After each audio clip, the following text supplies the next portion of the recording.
Good afternoon, everyone. I'm so glad you could make it. I'm Pastor Diggs here at Madison Heights United Methodist Church, and this, I believe, is our first Meet the Candidate Forum. I'm very new to the Madison Heights community. I'm a native Detroiter, but I have lived in Nashville, Tennessee for the past 25 years. I'm very much involved in the community in many places I've lived. So I want to take this opportunity and open up the church and have the candidates come in, and I get to meet you, hear from you, and hopefully there will be more people in the public who came out. I know your time is very precious. I appreciate you coming out. I truly appreciate you coming out. And a lot of you had other things going on. I hope your wife is fine. Muir, I know you have some other things, so thank you for moving your schedule around. Yes. Mark, I know you contacted me. Thank you. Toya, Quinn also, thank you. What we want to do, the format is Deliza Lee, who you know has been a resident of Madison Heights for 20 years, is going to moderate. So I say she's going to be the Wolf Blitzer of this. And I have some questions, and we'll have some questions from the audience, and we'll have you come and speak. Deliza? And this is going to be on Facebook Live on our public channel? Okay. Okay. Okay. Works for me. Good afternoon, everyone. I'm glad to see everybody was able to make it out today. Like he said that, I know everyone has a busy schedule, so we're not gonna hold you long, but we just want to give the community a second chance to be able to meet you guys, to hear your stance and how you feel about the city. I was talking to a friend of mine yesterday, and I told him that nobody asked me why I moved to Madison Heights, and this was 2003.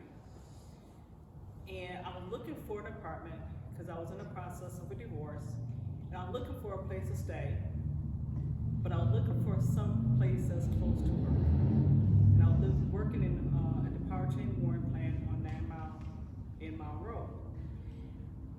Moving here would put me like 10 minutes back and forth to work. Bam, no problem.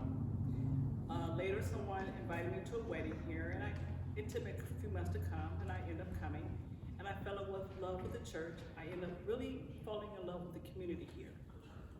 There's a lot of people here that believes in the city, works for the city, and a lot of people that have come to meet on different committees has a lot of deep roots here. And they go over and above to help keep the city running smoothly.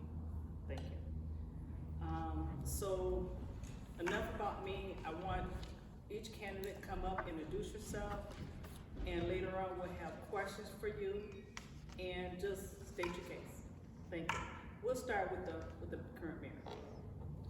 Okay. Is there a time limit? I can talk for 5 hours. I can talk for 2 minutes. Just I Something don't. less than 5 hours. Yeah. No. I just want to know. Just so I don't face myself. Is there? We'll give like 10, 15 minutes. And then Oh wow. Okay. So I'm not actually gonna. Even though I could talk for that long, I'm not. I'm not. Okay. No, I think we can all agree like 3 minutes. Yeah. I think. Yeah. Yeah. Okay. Okay. No, that's good. Is this recording then? Okay. Awesome. All right. Okay. Thank you. Thanks everyone for coming. Thanks, Pastor and Deliza. Where did you go? Oh. Okay. Thanks, Pastor. He's turning up the microphone. Oh, okay. He's on the phone. All right. Appreciate you doing this. It's funny when Deliza talked about. When Deliza talked about how she ended up in the city, I met Deliza 12 years ago, I think, 15 years ago, I don't know, when, long before I was on council, I was just doing a lot of gardening. I was interested in doing a lot of things with nature, and someone at the city who's no longer there connected me with, there's the pastor, connected me with Thomas Taylor, who was here previously, and that's how I met Deliza, and we were looking at doing a garden out here, and it was going to be a lot bigger than the garden that some volunteers have set up. So that was great, but it was funny the way that she was talking about it. And when I talk to people about Madison Heights, and I talk to businesses here, they always talk about the location. You know, the ones who don't live here tell me how great it is, how easy it is for them to get home. They tell me how easy it is for them to get to other locations and for their customers to come in and their clients to come in. So everyone talks about location. And that's, of course, not something that we can control, but what we can control is we can control what we are doing to bring in more businesses like that. And so that's something that I've really been working on a lot over the last few years, is talking to the businesses that we have. And, you know, what are the things that you like? Not everything's perfect. What are the things you don't like? You know, what are businesses, who are businesses that you are working with that would make it easier for you if they were here? Because if we could bring in businesses that are already working with our businesses, that's really gonna help all of us. And new business means more taxes coming into the city, which means we're not gonna be sitting here saying we don't have the money and people saying, oh no, is there gonna be another tax increase? Because I live in the city, I don't wanna pay more taxes than I have to. So I get that. Hi. Now make sure the mic is on. It sounds pretty low. Is this better? Yeah. Should I start again? Because I didn't actually have to Yes, speak. yes. Okay, all right. If you can remember. I can't remember. I don't actually have a speech. I have my notes. Okay, wow. And now I think it's okay. All right, I'm listening to myself speaking. All right.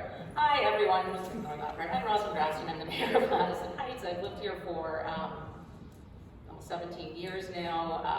My husband was actually renting a house in Royal Oak, and he was over at 13 and Campbell, which is near where we live now. And he kept saying to his realtor, I want to buy something in Royal Oak, and he kept going by the subdivision we live in now, which is the subdivision by Lessinger, saying, why aren't you showing me that? And the realtor said, oh, that's Madison Heights. And he's like, you know, this looks like a great area. Like, I don't know why I wouldn't want to live there. And so that's where he ended up buying the house that we live in now. He liked that it was really seemed to be community oriented. I bike a lot, he bikes a lot, and he would just bike around the area, and he would go through at various times of the day. And it's a really good way to gauge what you're going to see, because you see the kids who are out or the kids who aren't out, and you see who's taking care of their house and who's not taking care of their house, and just you see that. And so he really liked the area. He, you know, and it's been great. We've been there, and we don't have family here. Neither of us are from Michigan. And so over the years, especially when the kids were younger, but even now, they're teens, we really built a community and a village for us. You know, a lot of times, you know, my friends will say, oh, I'll just call my mom to do that, or my dad, or my sister, or whoever, and I'll be like, well, I don't have that, but I have a neighbor who can help, or I have a friend who can help. So it's just, it's really, it's community. Deliza was talking earlier, in my earlier part when I was talking, I said something about the location, because he ended up where he was in Royal Oak. He wanted to be in the same general area. So talking about the location, it's very similar. You know, Hazel Park, Madison Heights, Royal Oak, we're all in the same type of location. You know, we're easy to get to 696, we're easy to get to 75. And when I talk to the businesses who are here, if they don't live here, if the owners don't live here, they like the access that they have. And they like that they have other businesses, their clients, their suppliers can get here. And so one of the things that I've been working on over the last year is talking with them about who are businesses that you want to see move here that you work well with. So if you can cut down your commute, and it's a business that we want to see in the city. So I've been working with them a little bit about that to see what we can do there. And then, you know, talking to residents to see what our residents want and what I've seen. And one of the things that's really come about in the last year and a half with the pandemic is we have a really big divide in the city between the haves and the have-nots. We have it across the country, but in the city, you know, before this started, we were talking a bit about who's working from home, who's not, and the people who were able to pivot and work from home, for the most part, had it easier than the people who had to physically go in, because, you know, a doctor, a nurse, medical, somebody stocking the shelves, working the cashier or the cash, they can't do that from home. They have to physically go in. So it's just, you know, things have happened with that. Just really brought to light. Then for the people who have been working at home, just what their home situation is, and what our housing situation is. And we saw a lot of people who were thinking of retiring, who retired earlier. That's changing the demographics here. They retire, they move out a couple of years earlier than they planned. That impacts the housing market. And then we have people who, they're working from home and they realize, wow, my house is too small. Or, wow, this is really big. You know, but generally it's more of a, it's too small, we were thinking of moving and they're moving, but then we have people who were in from outside the city or in apartments who are saying, wow, this is too small, and they're moving into our houses. So our housing market is really, for the most part, taken off, and it's brought about the fact that we really have the missing middle housing. And one of the things that has come up a lot is affordable housing, and it means different things to different people. But the example I like to give is if you have someone who says, I can afford $500, I just want a one-bedroom unit, whether it's a townhouse or a small house or an apartment condo, whatever, I can afford $500. But there is no $500 apartment that's available because they're all taken, or they're just not available. So they get stuck where they have to take a $750 two-bedroom apartment. And I'm just sort of pulling these numbers out. And they say, well, I can just make that $750 and I want to live on my own, or just myself and my spouse, or myself and my child, or whoever.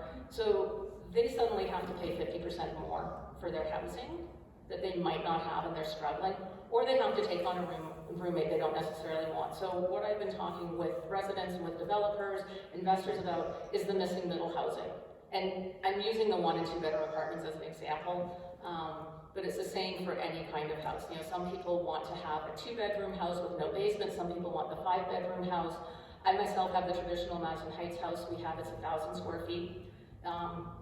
Very good chance that you have my house because there's Toya used to have my house. So you know, it's just a matter of not everybody wants that house. So. Anyways, these are just some of the things that I'm working on. I didn't have anything prepared because I wasn't really sure what I should be talking about, so I'm just going to finish with just giving you an idea of some of the things I've been working on that are specifically mayorals, because that's kind of extra than what I've been doing, talking about the city. I'm on the DDA and the Planning Commission. The Planning Commission has just made a ton of changes. We had a 35-page amendment to ordinances to make things easier, to also hopefully help us with all these state-regulated caregiver grows that are just have been up until now something that we can't actually address as city. We haven't been legally allowed, and so that's just been allowed, or it is in the process. We're in the process of changing that. So I've been working on that. I've been working with the police, with the sheriff, just with different law enforcement, bringing in different programs. I'm actually meeting in a few days to I'm being interviewed for the accreditation for the police, that they've been working on that program. And I've been working on looking at different grants for what we can get, because like I said earlier, you know, we want to do things in the city, and the city gets the bulk of our money from taxes, and I don't want to pay more taxes, and I'm guessing you don't want to pay more taxes. So if we can find businesses to come in and pay the taxes, and we can find more sponsorship from business owners and outside grants, then we can get things. We can get things for a lot more of a discount. So I hope that makes sense. I guess whoever's up next, and then questions after. Yeah? All right, thank you. No. I'll do the questions. Oh, you're going to do questions? Okay, Go ahead. well, okay, I thought you're not known. No, go ahead. Anything you want to do? Okay, and then I'll come back and I'll answer questions after that, because so everybody else gets a chance to speak. Sure. Okay. Thank you. Thank you, Mayor. Just like I said, this is an opportunity for everybody to get a closer and more of a personal view of our candidates that are running for the election this next month. Would you like to come up? This is our young man. Yeah, come on up. Hello, everyone. Hello. Thank you so much for letting us join you here today. For those of you who don't know me, my name is Muir. I'm running for mayor. I was born, raised, and lived my entire life here in Michigan. I've lived in Madison Heights for almost half of that time. It's the longest place that I've called home. So the last 30-some years I've lived here in Madison Heights. I grew up the youngest of 7 children. Yep. My sister is actually 21 years older than I am and has 2 kids older than I am. My father was a truck mechanic, worked very, very hard. My mother was a bookkeeper and a UAW member. My father was a Teamster. I graduated with distinction from the University of Michigan Dearborn with a Bachelor's of Arts degree in economics. It took me 15 and a half years to get that degree because, like my parents, I decided I wanted to have a big family. So I started having that family. I was working full-time most of those years. I have 6 beautiful children of my own. They've all lived here in Madison Heights, graduated from Lampier schools. 5 of them have college degrees. One of them is a stay-at-home dad who had to come get his kids this morning because my wife had a little accident. So he was looking for a little bit of a break, but Grandpa had to pass on that one. 2 of them have master's degrees. I have 2 wonderful stepchildren as well, 5 beautiful grandchildren, 1 more on the way in January. For the past 25 years, I've been a computer software manager. That's 21 of those years at Rouse Industries, which I hope to retire from soon, someday. I work in countless meetings in my work environment, manage many people with different backgrounds and different opinions. I'm a very hardworking, dedicated person, lots of experience in leadership and listening to others, reaching compromises, making tough decisions. I've not been too involved in city politics because I've trusted our elected officials. I have been a very active member in volunteering in the city since shortly after moving here in 1991. I've been volunteer for Little League Baseball for many years, 27, 28 years. I've been on the Lampier Athletic Booster Club for about 23 years, and I'm currently serving on the Lampier School Board for the past 8 years. I'm currently serving as treasurer. One of the reasons they elected me treasurer is because I constantly am bugging the finance director with questions about the budget and the numbers and crunching numbers. So he said, I like that. Let's make this guy treasurer. I like working with him. I'm very willing to learn what it takes to be a politician. When I became a school board member, 8 years ago, I took 50 training hours, over 50 hours of training classes, so I could become a certified board member. Since then, I've attended 235 hours of conferences and seminars over the past 8 years, and just in May of this year, I obtained my level 3 award of distinction board member. I'm willing to assist the city in any way that it takes to help bring businesses and families here. I understand that the mayor is viewed as the executive head of the city and the presiding officer over council. And I will do whatever ceremony duties are required to fill that role. I will further develop relationships with the residents of this city. I have made lots of contacts over the years of volunteering.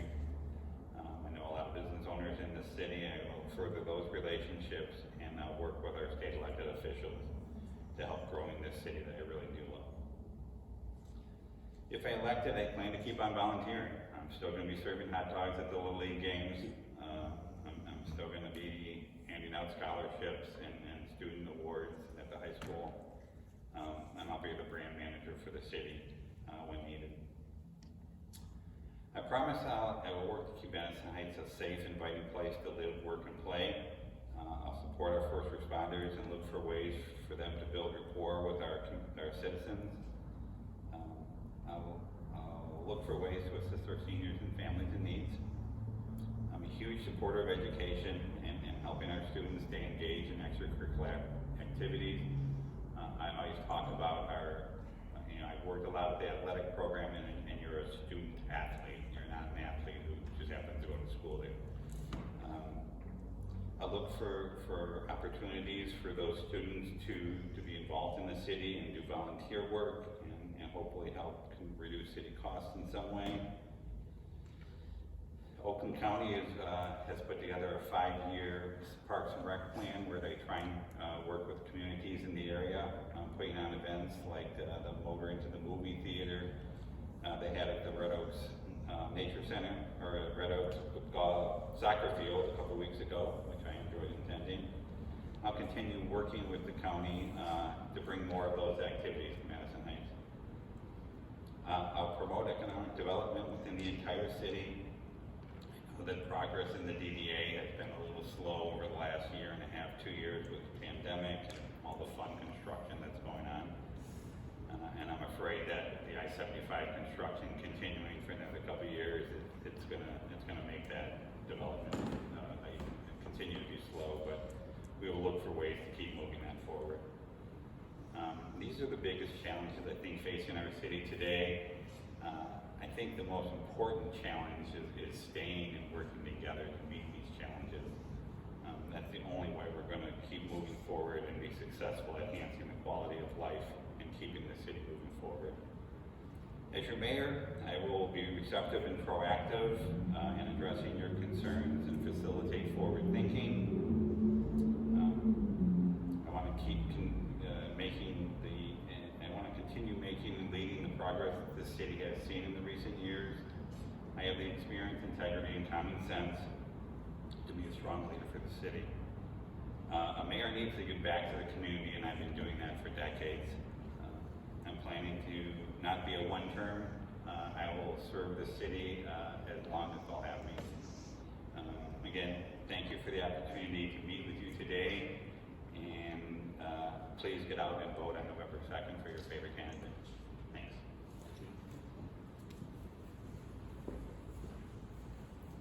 Thank you.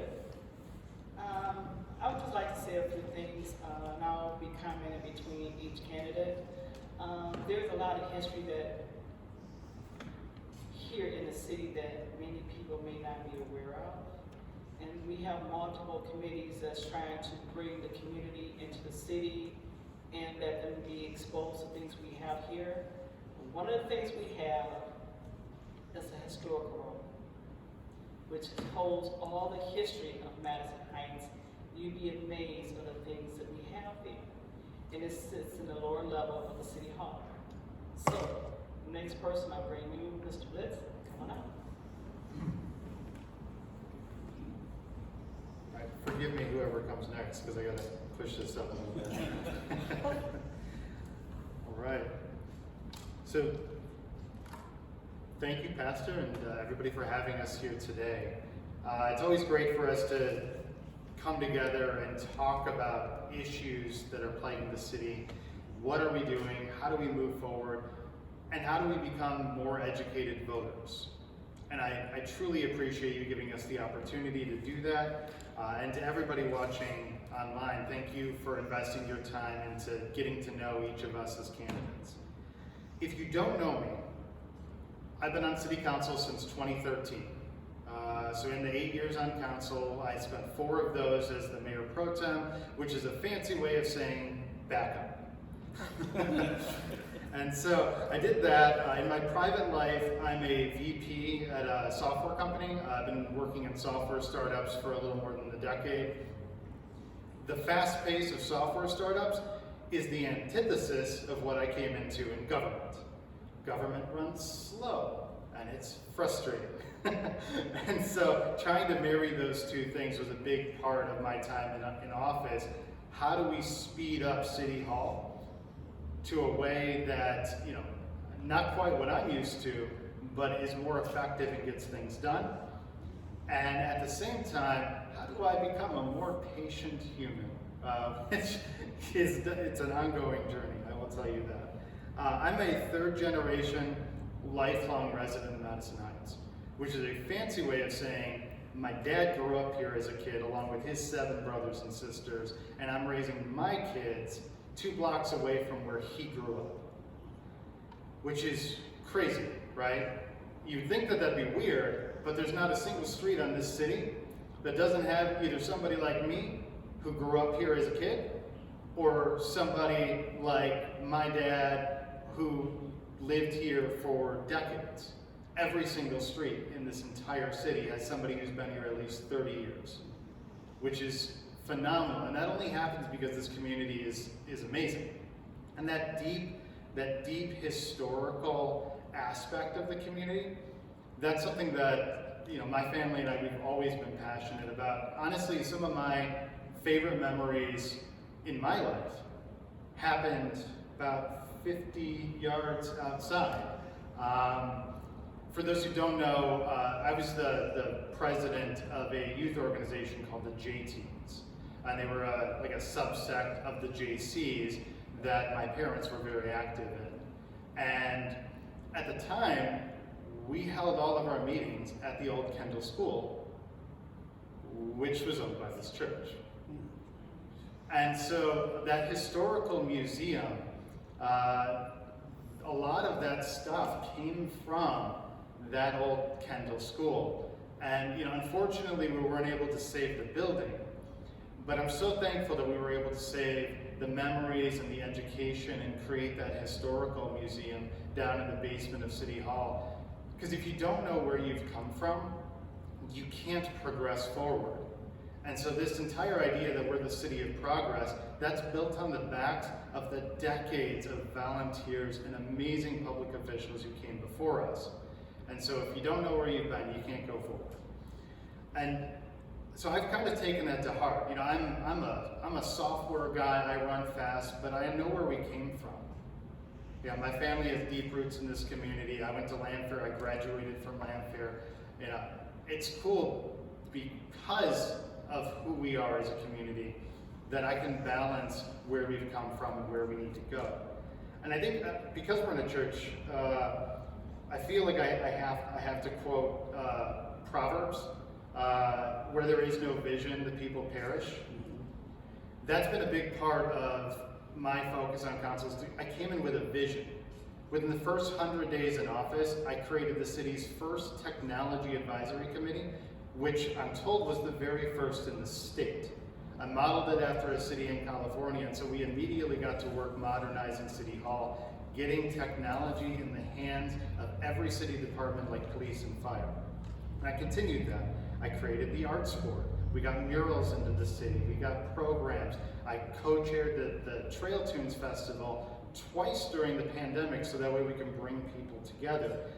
And what I'm most excited about is our parks investment, as well as our public safety investment, are at the highest levels we've been able to do since the Great Recession. We're adding new parks and play structures. We're making it as good for my kids to grow up here as it was when I did. And that is phenomenal. That only happens if you have that vision and you execute it. And honestly, I want to keep doing it. So I wouldn't be here on a beautiful Sunday afternoon if I didn't want to keep serving this community. And I'm in a weird position this year. If you haven't noticed on anything online or any article, I'm that weird write-in candidate. So I'm the two-term incumbent councilman who had the $125 fine that the county removed me from the ballot after the city put me on it. So I need your help if you want me to continue. There's a two-step process, and I have a little card here. I'll get it to anybody that's here in person. But at the bottom of the ballot, there's an empty spot. In order to keep me serving you, in order to keep me executing and a part as a leader in this community, you gotta fill in that empty bubble at the bottom and write my name. It's a really easy name, Mark Bliss. Not too many letters. I promise it won't take you too long, but if you do that, I can keep serving on council, and honestly, it's been the honor of my life to do that, so I hope you'll give me the chance to put another 4 years of investment into this community. Thank you.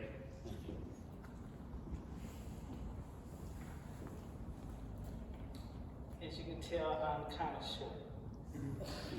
Okay. I did apologize for whoever. That's okay. I'm used to things being out of my review. Okay, young lady, would you like to come up and introduce yourself?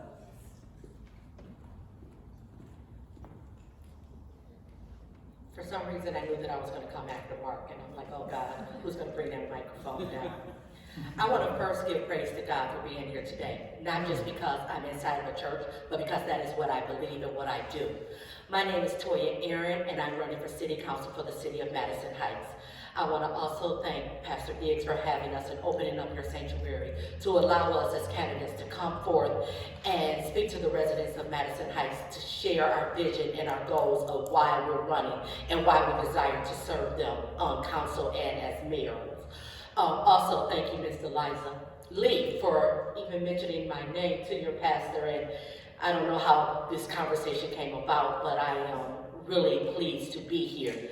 Keeping with the tradition of what has been spoken already, when Eliza got up, she stated, people never ask, why did you move to Madison Heights? Well, I'm going to tell you a story about why I moved here. I used to work at wow, oh my God, I used to work at Troy Marriott, but even after that, I worked at William Beaumont Hospital in Troy, and I passed through this city quite often. And I kept saying I would go over to the Dunkin' Donuts that used to be on 12 Mile. I would go down to 12 and Royal, the auto park, 12 and Stevenson. But just driving through this city, I always felt welcome. When I would ride down 12 Mile, I felt like, oh my God, it's such a beautiful place to live. And with me working at Troy Beaumont, I kept saying, I need to work closer to home. And I had to find me a home. Ironically, by the time I decided to move to Madison Heights, I had transferred and began working downtown at Kermanis Cancer Center. So I kind of flip-flopped a little bit. When I was living in Detroit, I worked out here in Troy, but yet when I lived in Madison Heights, I worked at Kermanis. But one of the great things about it, being that I was right off the freeway in both locations, it never was a trouble or disturbance for me to get to where I had to come. So that was pleasing. When Mayor Grafstein said that I lived in her home, technically I didn't live in her home, okay? I lived down the street from her, but we do have the same floor plan, I'm sure. But one of the things that I loved about Madison Heights, or that I love about Madison Heights, is that it's a community that my son is growing up in. This is the only place he has called home for 13 years. I'm a single mom, and being able to raise a young man in this city is phenomenal. It is amazing to know that my son knows more people in this city than I do. I go places and I hear people say, oh, you're Toya Aaron, you're Jordan's mom. Oh, hi, I am getting Facebook messages, telephone calls, everything where everyone is saying how wonderful my son is. That is a joy to me, because when I end up discovering that I was going to be a single mom, I prayed and I asked God to help me to raise a son that would be a joy and a light to the community. And I recall saying that with God and I together, I can do nothing but raise the best. So knowing that, I feel that I am raising the best that God has given me.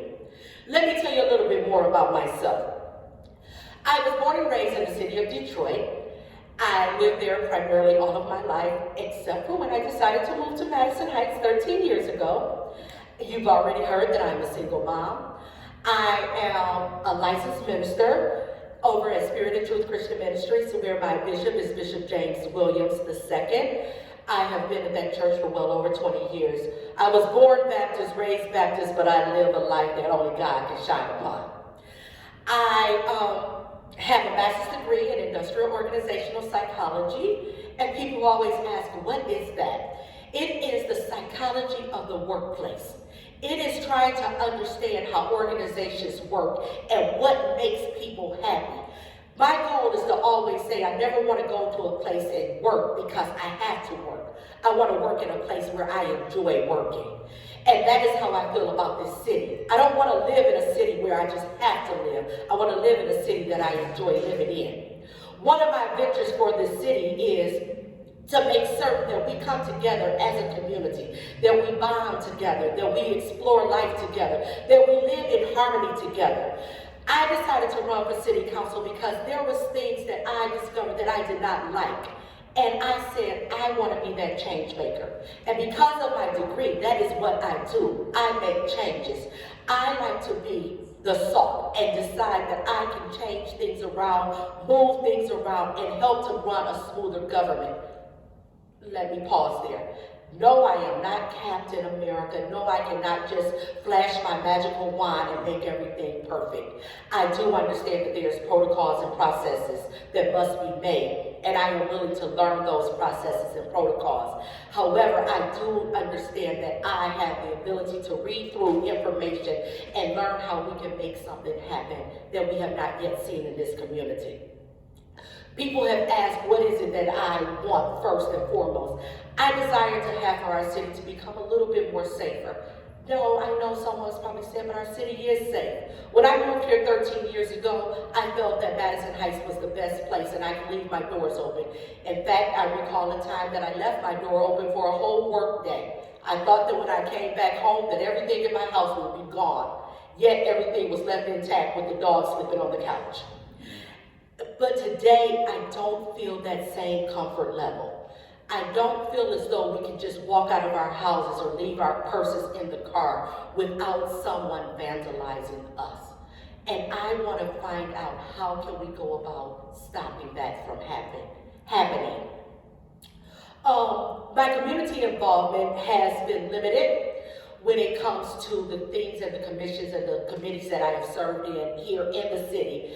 And I don't want to fault it or put blame upon me trying to get an education and raising my son.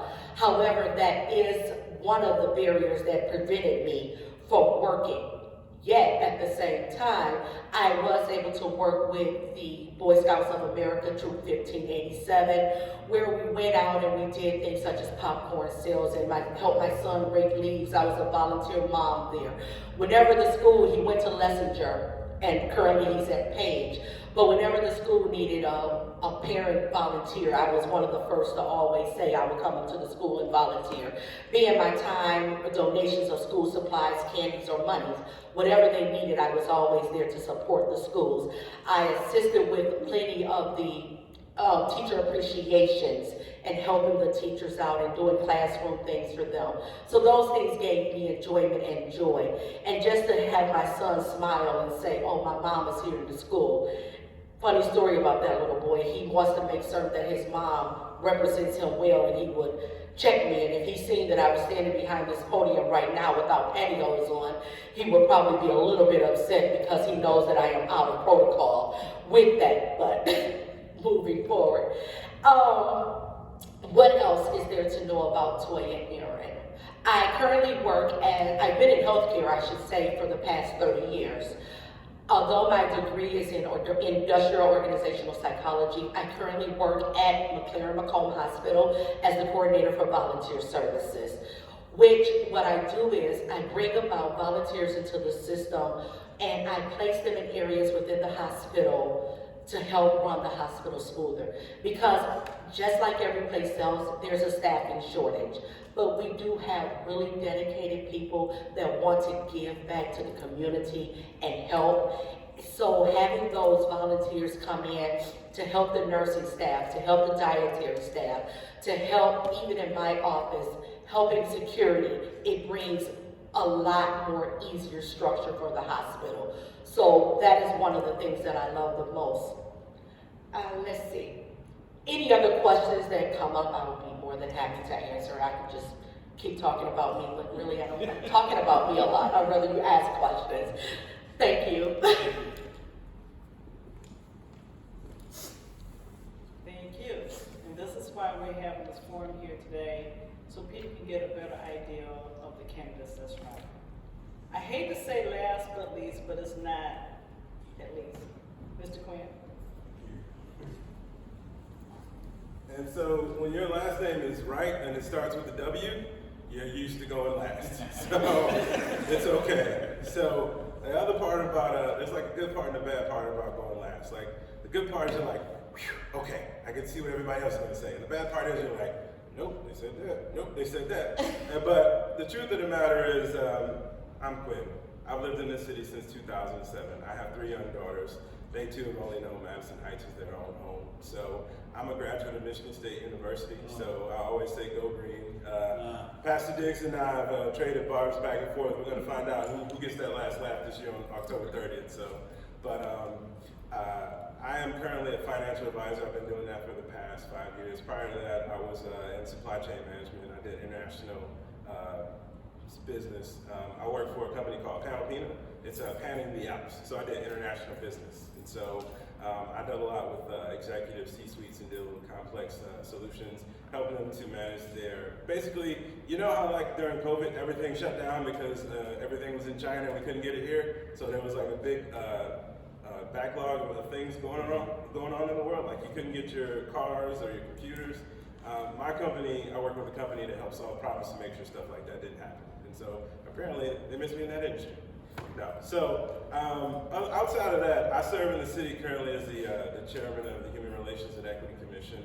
We put on the Juneteenth event, which was phenomenal, and I think it was great for the city simply because it highlighted how we can celebrate other cultures, but it also was on the first day that Juneteenth was made a national holiday. And I wouldn't be honest if I didn't say that that was an uphill battle. It wasn't just like, yes, let's do this. There was a lot of challenges, but we got it done. And we got a grant from the city council. The mayor came and spoke at it, and it was an event in which, at first, I think there was a lot of worry about it because it was different. There was change. And they're like, well, why are you doing this event? Why do we need to do an event like this? Well, this is another opportunity for us to come together as a community. And that's kind of what we did. And that's one of the things I want to help to do is help bring this community together. You know, I talked earlier about my 3 daughters. I have 3 beautiful young little daughters, and you know, they all grew up in the same house. They all grew up with the same parents. They all grew up with the same expectations. But ironically, they're 3 different people. And so they're 3 different people because we can all have the same environments, but have very different experiences. And that's the case with folks who live in the city of Madison Heights. And so one of the reasons why I wanted to run is provide just a different perspective, be a perspective of someone who perhaps maybe did not grow up here his entire life. I graduated from Ferndale High School, moved here in 07. Someone who didn't have that community here when they first started, but wanted to develop it. One of the ways I helped develop that community for myself is we've been members of Central Church on 12 Mile since for the past decade here. And so that is a lot of also where I did a lot of my volunteer opportunities. We did our movie nights as well. We did backpack drives and things like that. And typically when you do those type of roles, you don't really publicize it that much, but that was initially where I started. And so getting involved in the community has always been important to me. A lot of folks ask, what is your platform? And I say for the campaign is caring, collaboration, and community. Community is everything. Doing this together is everything. Having that environment where we can work together, solve problems together, talk about how this environment is different for you than it is for me, is how we develop that community, and also how we help each other to feel safer knowing each other.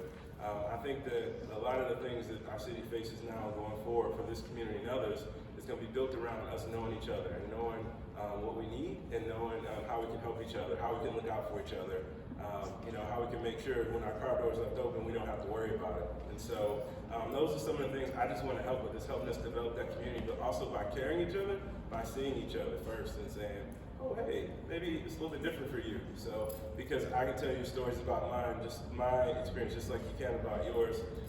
Coming from my family as I do, I come from a unique background. I was raised by tradesmen, I was raised by police and firemen, I was raised by pastors and coaches, all the people who believed in me and poured into me and taught me the importance of community. And so I want to give that same thing to my daughter because it's 2021.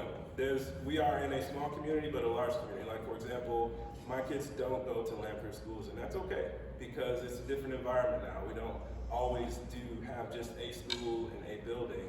It's a very big world, and we have to make sure that we're meeting today's needs and solving today's problems instead of yesterday's problems. And I want to help the city do that because I believe that the city is an awesome city. I think it's a diverse city. I think if you've ever had any of our great Asian food or any of our great Mexican food, or if you've ever been to Coaches or Tailways, you know that Madison Heights is awesome. And I also want to help to not be I don't want it to be a through town, I want it to be a to town. Because I love all of our amenities, but I think that there's some great work that we can plan for now and for the future. And so with my skill set, with my upbringing, I know Pastor won't like it because I said Michigan State, but just being involved in the community and being a part of helping this city go forward, I think that we can do some great things. And so I don't want to give you guys a whole stump speech today, but just let you know I'm very passionate about helping this city to progress forward. I think that it's not going to take one of us, it's going to take all of us. And it's not just about what we say today, it's about what we do tomorrow and moving forward to keep this city going in the right direction for our seniors, for our children, for everyone regardless of their situation in the city. So thank you. Thank you so much. Thanks again, everyone that came out. Pastor, you have some questions for the I've got questions, and I would like to start with the mayor. No, he got one. You said Mr. Mayor go first.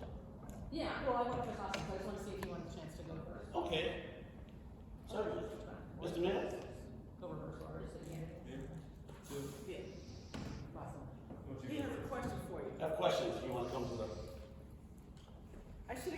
instructions. First time, it's, I'll come around here. Just point to a person, say stand here, and we're good. How you doing? I'm good. As I said in the opening, I'm new to the city. I've been here since end of July of last year. And there's some things that I've noticed around the cities and places where I've come from. If elected, what are some of your seniors' concerns? How would you address and what's your plan to solve or deal with their issues? The Seniors. seniors? I'm a senior, so. I'm It's got a near dear to my heart. I'm getting very close to that myself. So I want to continue volunteer opportunities to get people out to help those seniors stay in their homes. You know, if they need assistance with getting yard work done, trying to help them stay, you know, active. We're looking to move the Active Adult Center, which they get great use out of. Trying to work with some of those folks. They got a pretty good liking to their existing activity center. So I think moving them to the city hall is a good plan. And so I've been talking to some of them about making them understand that it's no downtime for them. It's their building needs repair.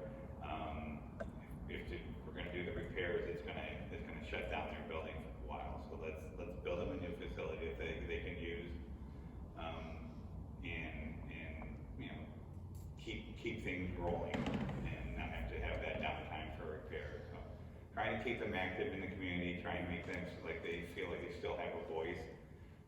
We meet, you know, they have active adult committee with the city, so their voice is heard, and just keep them being active in the city and helping them stay in their homes if they want to.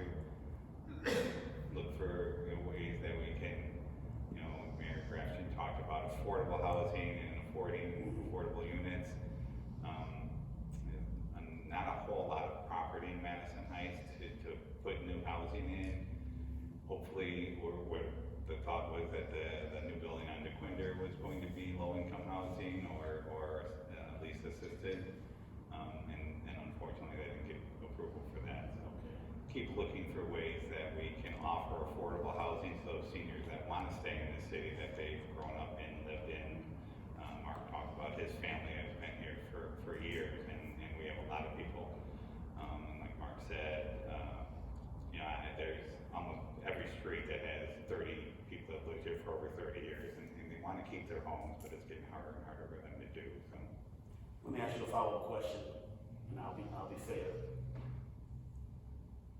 If in your candidacy, if you were mayor, with the rising cost of utilities, gas, and light, would you offer any kind of subsidies for senior citizens? We can certainly look into that, and that's, you know, the market is getting crazy and costs are going up, and so to try and help subsidize some of that income for those folks, you know, look for grants. There's a couple of grant center or websites that I belong to that I look for school grants from.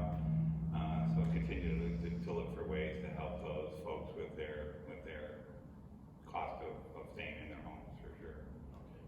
Thank you. Thank you.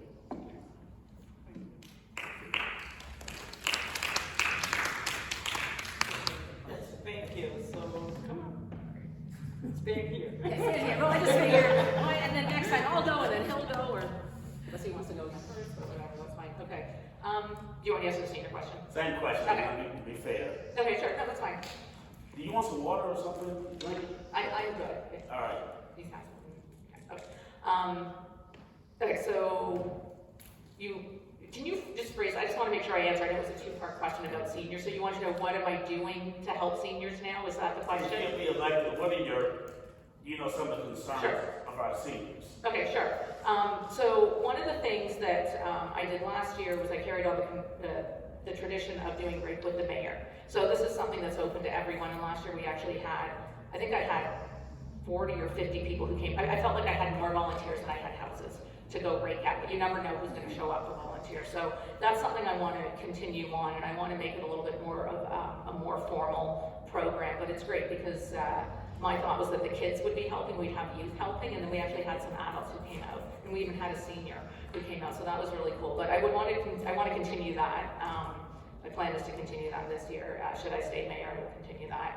Go out with the kids and whoever and rake. But we had a program, which was a shark program, which basically it helped to link people up better than just sort of the one-offs that we do with the raking. And so I would want to see how we can do something with that. There were a number of reasons why it fell apart, and then we had COVID, and there's just been a lot of things going on, but it's kind of on my list of things to do at some point. So that is something I want to see about doing it that more formalized. And then with respect to the housing, so just as a quick recap for people who aren't aware, there's a housing development, a seniors housing development that's going up on DeQuinder, and initially when it was brought to the city, we were asked to basically lower their taxes, and in exchange, they were going to have some subsidized units. And we approved it. This is a summary. I'm skipping a lot of details here, but we approved it. But our approval was based on the state also approving it. And so we approved it, they moved on because there's lots of different pieces and lots of approvals. And when it got to the state level, for whatever reason, the state said no. So once the state said no, we then pulled back ours because there was nothing we can do. And we were not going to say, sure, we're going to decrease your taxes and you're not doing anything like this. You're not helping our seniors who need the subsidized. So that got built. This company spent millions of dollars building this. It's in process. The plan is to have it open next year, and there's about 130 units there. But those are all market value. Those are all going to be charging market value. I have had discussions with them. I actually talked to them a couple of weeks ago. And they are interested. They are still interested in coming and building some kind of a subsidized seniors building, but it all takes time. So, and I think Councilman Bliss had actually mentioned this at some point, that even though the state said no to that one, on the city side, we've done all the work. So if this group comes to us, or another group that I'm talking to comes to us and says, okay, here is the property that we want to build on, this is what we want to do, it's not going to be identical to what we approved a couple of years ago, but we don't have to start from scratch because we already went through all this. And so again, as a summary without the details, it would be a program where the city will give them some kind of a tax reduction in exchange for them doing subsidized housing. So it wasn't, even though it would have been nice if we had that, we've done the work. And this is one of the things that I've learned I knew, but being in government, I really learned things take time, and bureaucracy is so slow. So that's a big one. We want to make sure that people who want to stay in their house, especially people on a fixed income, that they've got the resources that they need to stay in the house. But then this housing that I'm talking about, these units on DeQuinder that were going to be subsidized, people who want to stay in the area that don't want to have the upkeep of the house, they don't want the big house. I have 2 teens. I don't think that 1,000 square feet is really big, but you know what, if it was just myself and my husband, then I might. Although who knows, if it was just myself and my husband, I might think it needed a bigger one. But I love my husband, but you know.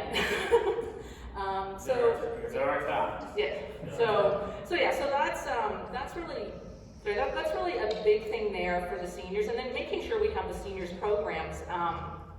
Right now, and I don't remember the details, but we're in the process. I can't remember if we applied for it, if we've been approved for a grant for a play structure at Rosie's, and this just came about, I'd say, in the last week. So I'm sorry, I don't have all the information on it, but that's great. I think it's for kids. Last year, I was able to, a resident contacted me about a grant for a fitness court that we were able to put up in record time at Huffman Park. It cost the city 1/3 of what it normally would do because we were able to get the grant, and the city manager and I were able to get outside funding for it, so it didn't cost us as much. Both of those are the Rosie's one one is probably geared more to kids. The fitness court is geared towards, I think it's 12 or 13 plus. But what I'd like to see is putting into our parks some of these, they're specifically for seniors. So they're little workout stations. And I'd like to see something like that to help our seniors get active. We've got the Active Adult Center that will eventually be moving. So what's gonna happen with that is once everything gets approved, then a new Active Adult Center, which is formerly called the Senior Center, is going to be built over at the main campus by the library and City Hall. Once that's up and running, then the seniors programs will move there. We're not getting rid of the Senior Center, the Active Adult Center, until this one is ready. And so once that happens, it's going to create a lot more opportunities for our seniors programs and to work in synergy with other programs as well. So I think that's important. I know that my mom is, she's not in Michigan, but where she is, she goes to her senior center all the time. She loves it. And so she's always giving me ideas about what they're doing there. And I'm like, oh, I wonder if we could do something like that here. Sometimes we can, sometimes we can't. And then I think the other question you asked about utilities. Yes. Okay, so I don't subsidize utilities. Okay, so I don't know what. You're the first person to ask that question, so I don't have an amazing answer for you. What I can tell you is I don't know what we're legally allowed to do. Because a lot of times, one of my biggest frustrations is people will say, the city should this and the city should that, why don't you? And the answer is because we can't. And it's not a cop-out. I can go and I can do that, and then the city's gonna get sued. So I don't think someone will sue us for paying bills, but they might. So what I would say is I know that the county has a lot of programs out there, and so it's a matter of finding finding something with the county. Like the county has programs right now that will help low-income people fix up their house. So potentially, something like this, and I don't know all the details, but you could potentially have something where someone could get an updated furnace, and then that would help them save on their utilities. DTE and consumers, I believe, both have programs that will help. So it's a matter of, I don't think that the city would be funding something like this, and I do think if you contact the city directly, they will help you now and direct you. I would say go to the county, but it's not something that we could directly do. I don't see us directly offering a subsidy. But I mean, I can tell you, I know that one of the concerns that a lot of people talk about, especially with seniors, is safety. And so, a few years ago, I went to something and the Attorney General was talking about all these elder abuse and scams and things like that. That's a huge concern to me. And so I wouldn't start anything now because we're looking at moving the Active Adult Center. But one of the programs I'd like to see is to bring in experts who can talk about that. Some seniors are very with it, they know everything that's going on, and then there are others who are, they rely on other people. And so I want to make sure that all our seniors have the resources that they need. You hear these horror stories, and I've had people call me and say, oh, someone called me and they said I have to pay $3,000, and I'm like, no, that's a scam, that's a scam. So I want to make sure that we educate our seniors on that and work with the police on that. So. Okay, thank you. Good. All right, thank you. Thank you. Or do you want council candidates? Does anyone else like to? Oh, council candidates, yes. Is that a better question? Well, can we answer the senior one too? Sure. Yeah, okay, so you wanna come up next to Sure. answer the same question? Move the microphone. Sure. Giant. There's room for giants also. Awesome. Well, I appreciate it. I wanted to get on this question, and it's kind of weird, right? Because when I was elected 8 years ago, I was the youngest member of council. I'm still the youngest member of council, and I'm the youngest person in the field. So talking about senior issues, you'd look at me and say, okay, well, that millennial can't talk about that. But 4 generations of my family live in the city, and a lot of what we've been trying to do has been helping our seniors. And a lot of the things that have already been talked about, I'm not going to go into. Park enhancements for seniors, the Active Adult Center, affordable housing, all of those things are important. But I'll tell you the 2 things that are the most important. City services, making sure our police and fire can get to houses when there's an emergency.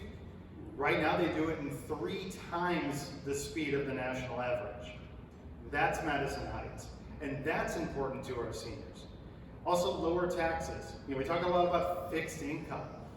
If we don't look over every line item of the budget and make sure that every dollar is spent as wisely as possible, now you got added programs that are taking away, not from things like subsidies that utilities aren't under our purview on council, so some of those things we can't do. But what we can do is make sure that your tax bill is as low as we can possibly make it. That we can cut out anything in the budget that doesn't need to be there, so that seniors on fixed incomes can afford to stay in the city of Madison Heights. And if we do that while ensuring that public safety is well funded, that EMS is going to get there when you need it. That fire truck is going to get there when you need it. That police officer is going to be there when you need them, all with the lowest possible taxes so that you can stay in your home. And so that's the thing that I wanted to add into this discussion, because when we look at what we can do as a city, a lot of times it's just prioritize public safety and get out of the way. Yeah, that's what we have to do. If we overthink budget, if we try to throw on a million great sounding programs that sound awesome in the newspaper, every politician wants to do that, right? Like, you want to be in the newspaper for whatever program that you're going to put out there. But if it's a huge cost to the city, and we're not leveraging grants, and we're not leveraging those private partnerships that Mayor Grafstein talked about, all of those great articles in the newspaper, they then raise your taxes and price people out of the city because their taxes are higher. And so, to me, the number one and number two, and I'll call it 1A and 1B, things that we need to do for our seniors: make sure our public safety is as good as it's always been, if not better, and keep taxes as low as we possibly can. Okay. That's it. Thank you. Thank you. Thank you. Anyone else?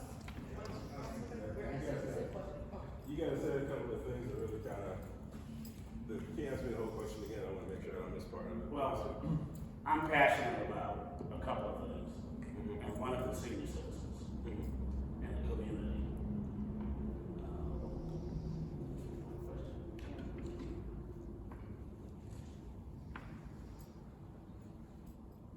So what would you do to help seniors? And then some things. Yes. If elected, what would you do to help seniors? All right, thank you. So, first part of that question, currently as a financial advisor, I work with seniors all the time, so I get to hear firsthand as to the issues that seniors are dealing with. I get to hear about those lovely scams you get where somebody told you to take all your money out of the market and put it in gold, or send them a Google gift card for like all of your life savings. And so I get to deal with a lot of the challenges you guys are facing right now, and what it really means to live on a fixed income. Because see, what it means to live on a fixed income means like the same amount of money you get today is the same amount of money you're gonna get in like 10 years or 20 years. But inflation, healthcare, cost of living are all things that are gonna go up. So the real challenge we have today is how do we prepare for tomorrow today? So the reality is for folks who are seniors now, the promises that were made 5 years ago are what you're seeing now. What we're talking about is for the next 10, 15, 20 years down the road. And while we have to be fiscally responsible for our seniors, we also have to recognize that things will cost more tomorrow than today. So we have to recognize how to invest. I am a strong supporter of the police and firemen. I said it a million times, my brother's DPD, my brother-in-law is Chief Battalion for Waterford, my brother-in-law is a sergeant for Flint, first responder, so I respect the importance of that. More specifically, I understand what it means to the folks, the seniors of our community, because when you have an emergency, at that point you don't care about how much it costs, you don't care about all the things that went into it, you just need people to be there at that moment. And that applies to the safety and security, not only of our city for our seniors, but for new residents too. Earlier, folks asked the question of like, why did you move to Madison Heights? One simple answer, it was safe. The houses were affordable for a new family. My wife and I had one in the oven, and we didn't know that 2 more were on the way. And so what do we like about Madison Heights? We love the schools, we love the safety, we love the security. And so those are the things that I think the seniors like and who stay here like too. They like the safety, the security, the convenience. But what we have to do is not only balance today against tomorrow too, so that we can continue to take care of our seniors and they can age in place. And so a lot of seniors now, it's not like, I think being a senior citizen isn't what it used to be. It used to be like when you retired, it was like, well, this is the end of the road. Now people live 30, 40, even 50 years into retirement. Do you know that right now that some folks, we are planning for some folks to live to be 100, 110? Yes. Amen. Put that in the perspective of retirement age. Average retirement age right now is 65. So that means you spend 45 plus years, which is even longer than most folks work, in retirement. That means that we have to plan for taking care of folks who are living that long, who are aging that way. We're updating our parts not only to take care of them, but also to address a huge problem in this community and others, which is mental health. There's a lot of folks, if you spend any time on social media, I know I've seen some of the wonderful things people say on social media.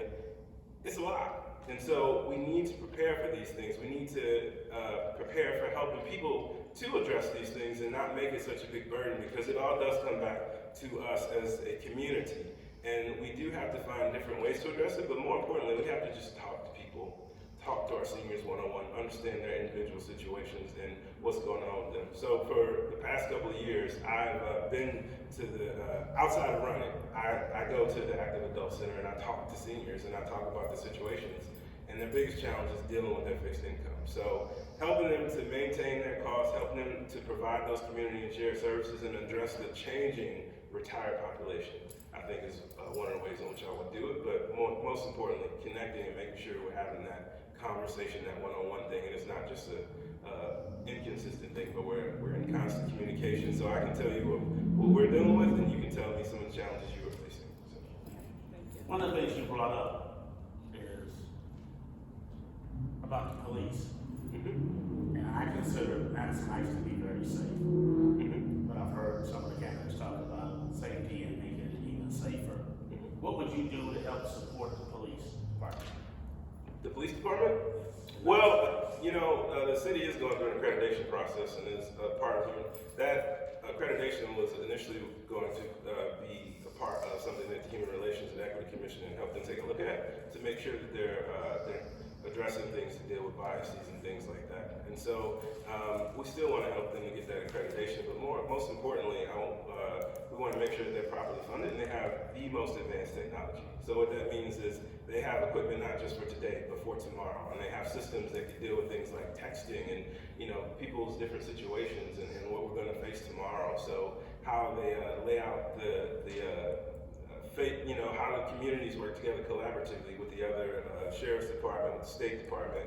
But more so, I think that we need to continuously understand what their challenge is going to be moving forward too. And I think it also starts with us getting to know the police in the community. So like when I grew up, I knew all the police officers because they would come by and they would say hi, and they let me play with the sirens, and they would like let me play on the bullhorn, and I would just yell. Me and my friends would be like, "Hey, slow down!" We'd be talking to nobody, but we would just yell it. So developing that community again, because when we think about safety in the community, it's not always about how much money we spend; it's about how many people we know. Like when we know our community, we can be a safer community. Like when I know Rosalind, instead of her just being the mayor, or I can just say Mark or Toya or Bill, when you know these people, that pulls you in closer to the community. So pulling in those people closer to the community helps bring that safety. All right, thank you. Toya. Oh, so after Toya, no, Toya, please go. I do want to just sort of clarify a couple of things about what the police are doing. Okay. Sure. But no, Toya, please go ahead. Because I know you on the scene and stuff. yeah, We were talking about safety. We're talking about safety, but you can talk about both. Okay. But since you brought up the thing of safety being safer, and that happened to be one of the questions we had. Okay, well, I will start with that question. Repeat it, let me make certain that I'm hearing it correctly, because I was on the senior portion. What would you propose to do to support the police to make it Madison Heights even safer? One of the things that I would love to do with the police is to bring about some form of technology that will alert everyone of when there has been a home invasion or an auto theft. I'm not really technologically suave, if that's a word. I think I just messed it all up. But trust me and understand, I do know how to spell it. But I would like to bring about some form of system where when we see something, we react to it. You know, it's somewhat of like the Crime Stopper type thing. You know, you see it, you say it, you speak it, you report it. Where all of us in the city are on the same page, where we are actually working together to help the police officers. I want to find a way that we can bring more officers into our city that will stay. We don't want our officers coming to be trained and get the education here and then eventually move on to a bigger city. So where they will end up being here for that 25 years and being able to retire or staying longer and working and growing with the company. You know, we're dealing with the world of millennials now, where millennials are coming in and not wanting to work anywhere longer than 5 years. But I want our system to be a system whereas when you come and join the Madison Heights Police Force, you realize that this is a good company, this is a good department, and you work there until it's time for you to retire. I want to clarify something from last week. We were talking about legacy costs. And I had made mention during the legacy cost conversation that within the company that I work for, one of the things that we had done to save money was to remove holiday pay. Police officers felt that I was suggesting that we take away their holiday pay. Never do I want to take away anything from the police department. I want to give more to them. I want to be able to allow them to have the resources that they need to do their job daily. I cannot imagine being the wife of a police officer and wondering if I would ever get that knock on the door that something has happened to my husband. I could never imagine being that mother wondering if something happens to my son or my daughter. How would that make me feel? So never would I want to take away from the police. I want to give back to them. I want to be a support system to them and to help them to grow and to make Madison Heights a better community for all of us that stay here. Thank you. Okay. You want to transition into the seniors? The senior question. Yes, the senior question. I was sitting here and I was thinking, my mom is a senior. And when I moved to Madison Heights, my mom came to live with me. And then eventually I realized she wasn't old. Why are you living with me? So, you know, it's difficult being an adult and having your mom stay in the same home with you because your parents still believe that you're the child. Oh, yeah. So, which I am, but we decided together that it was probably best that my mom go off on her own. So my mom moved into the apartments right off the Stevenson Highway. And when she first moved there, my mom was on a fixed salary.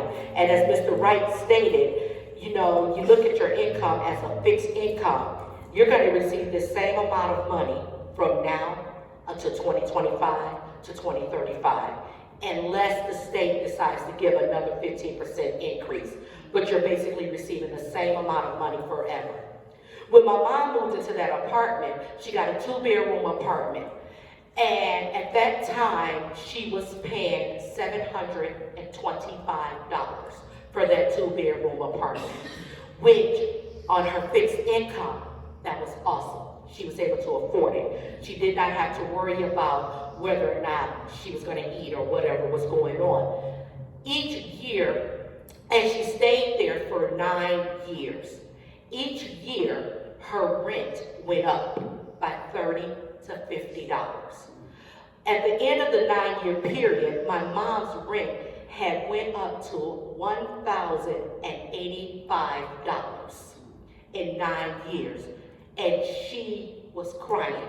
Because remember, her income never changed, but the price of her rent changed.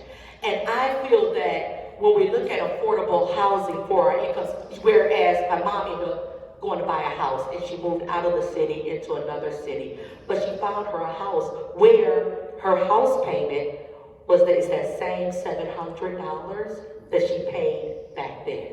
Is how much her house payment is. But when we look at issues such as that, when we look at our seniors, I never understood why it was that the housing industry considerably increased my mom's rent when she was a vested resident in that home. I felt that at some point her rent should have been grandfathered in. You should take into account that their money is not growing. So we have to find a way where the housing market is not looking at economy inflating, but the fact that our seniors are still receiving the same money that they did 8 years ago when they first moved into these complexes. So that's one of the things that I want to do, is to try to work with communities to where that our seniors can get and receive affordable housing. Another issue that I discovered was with the pandemic. With the cause of the pandemic, our seniors were the most affected because they were unable to get out of the house. Because I worked in healthcare, I never stayed in the house. I've been out of the house ever since March 20th when the world shut down. I was out there on the road going back and forth to the hospital. And now I have to tell you, when everybody's back at work, I wish it was shut down again because traffic was so much better when nobody was going outside. But I was the one purchasing and going back and forth to the apartment, giving my mom food, making certain that my mom ate, and even my neighbors on both sides of me, because they couldn't go out, I was helping them, and they had children. So we need something in our community that when our seniors can't get out, who's going through supplying them their meals besides Meals on Wheels? What can we do as a community to be able to support them? Everybody can't afford Click or Shipt and having groceries delivered to them. So if we can have some type of resource here in the city, perhaps ran by volunteers, that the seniors can call into the Adult Activity Center, place their food order or have it, and one of the volunteers can go and pick it up and deliver free of cost, picking up their medication, home improvements, keeping those resources. And I do understand that there are some resources, but how do we get it out there to them that everybody knows that these things are available, that every senior knows that they can have their snow plowed or their grass raked? We need to have more information brought to them. Thank you. Thank you. Do you mind if I take the safety one really quick? Well, You can do it, and then if you miss something, I'll say it. I just want to recap some things. Okay. Just clarify. Yeah. I'm glad you stood up because I know you're a technology person and an efficiency person. Indeed. Actually, so I want to give some credit to Mr. Wright. He said earlier that it's not what we say, but what we do that matters, and I think that that's a really important thing to say when we talk about police, because we've been really hard at work. I think Miss Aaron said that it's about the police officers wanting to stay here. Our chief is past retirement age, so he's staying here because he loves the community, because he wants to continue to improve the police department. I think that's important. And some of the things that we have done, so we have on the city's website, you can actually register for a Notify Me system where you get alerts when there's any type of a major activity happening, if there's a road shutdown, if there was a police raid, there was a shooting that occurred with the FBI in town. FBI took out an armed and dangerous person. When that happened, the notification went out in the system, letting everybody know to stay clear of that area. Traffic was a mess. You think the construction traffic's bad? That was pretty bad too.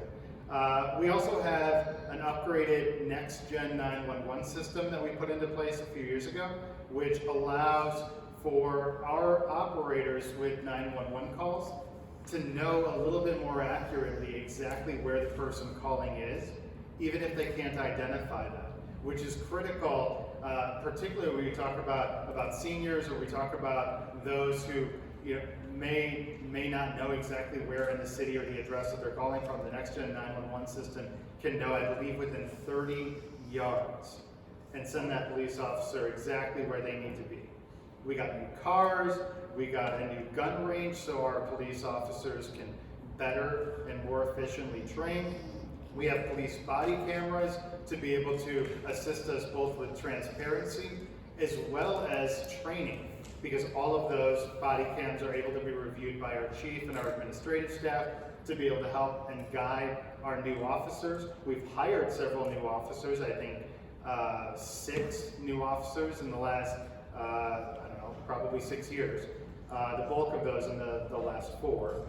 And then we have our SIU, our Special Investigations Unit, we reformed after it had been a budget cut in the Great Recession. And we joined an FBI task force that has helped us shut down several human trafficking operations that were across the entire state of Michigan, like tri-county operations. Our officers helped shut down.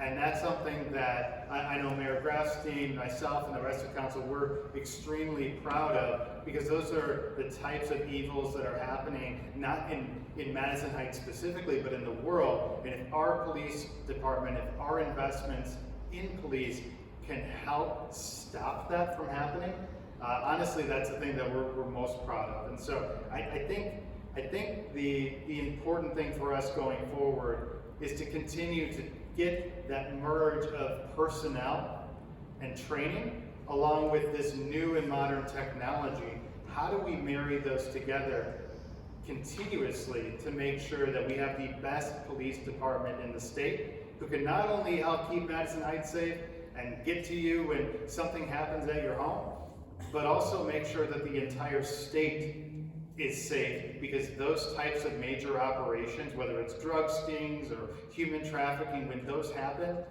they're barely touching our city, and they're touching every other community around us too. And so if we can intervene and make our city and the state a better and safer place to live, that's the type of thing that we'll continue to be proud of and continue to focus on. Thank you. Thank you. I just wanted to just, Go ahead. you missed a couple of things, but that was good. But you know what, I shouldn't say you missed. Councilman Bliss has an IT background, and so he's the technology guy. I have a minor IT background because I did computer information systems like 30 years ago, but I never did it. My work life has always been using my CFA, my Chartered Financial Analyst degree, and my economics degree. So technology stuff, I still just push the button to turn on and off and cross my fingers it'll work. So thank you, Councilman Bliss, for some of that clarification there. I did want to just mention that in the spring, Chief Haynes did do an entire, it was like a 10-minute crime update report for us, and it's online if you go on. I'm not sure if it's the main city website or if it's under the police department, but he's got all the stats out there, and once again, I'm going to summarize. Crime went down.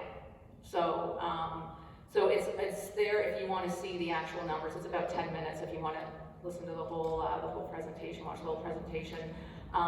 One of the things that Councilman Bliss did mention was our work with the FBI task force, and we do a lot of that. When I say we, as our police officers do a lot of that. One of the things that I did a few years ago when was I requested that we get a hotel ordinance specifically to look at targeting human trafficking. One of the great things that I think everyone has talked about today is that we live here and we love being here because of its location.